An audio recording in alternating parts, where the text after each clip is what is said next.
Okay, so as we're walking along here, a couple of things. You can see just how we're starting to, because again we're just getting a lot of newer houses tucked in through here. Again, many of these were just small enough that they weren't big enough to keep, and they were just small enough that it was easier to tear them down than to renovate them. Because the unfortunate thing is, if you walked into City Hall with all the intentions to renovate an existing house, you could be stuck in there for 6 to 8 months, whereas if you just come in with a demolition permit application, you're in and out with your new house in a couple of weeks. So, you know, sometimes the path of least resistance changes our neighborhoods greatly.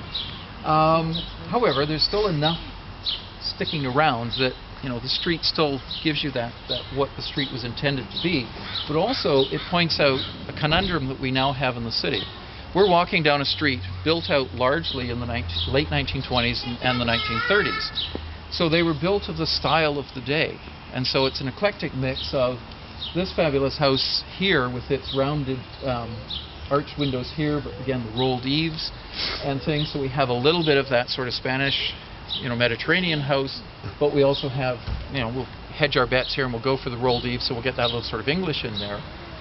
But at the same time, when this was built, we're going to catch up on the latest building products. So the siding here is in fact not actually plank siding, but this is a new product that the wood industry came out with to compete with asbestos shingles.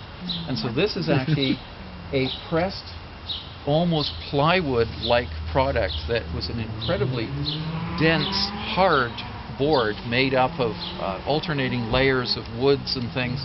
And then in this case it's not been patterned, it just is nice and flat. Other times they would actually then stamp a pattern into it, sort of a vertical pattern that would give you a nice sort of grained effect across it.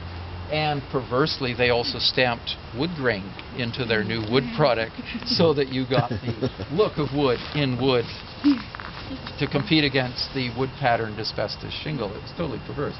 But anyway, you have essentially for its day a very modern house here. Then you look on either side of it, and what have you got?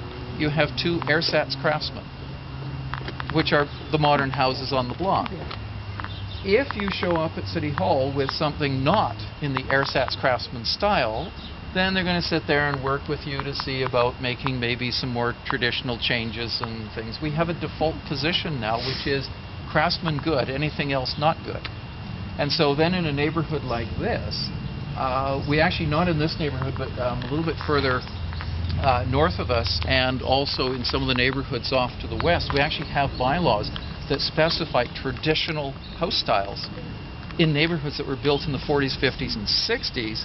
So we're knocking down fabulous, long, single-story ranchers and putting up 3-story Edwardians. Now, for the future me, 50 years from now, walking through a neighborhood is going to be hell to figure out, because we're going to be looking at all these craftsman houses kind of going, what happened here? And it's kind of weird that this is the modern house.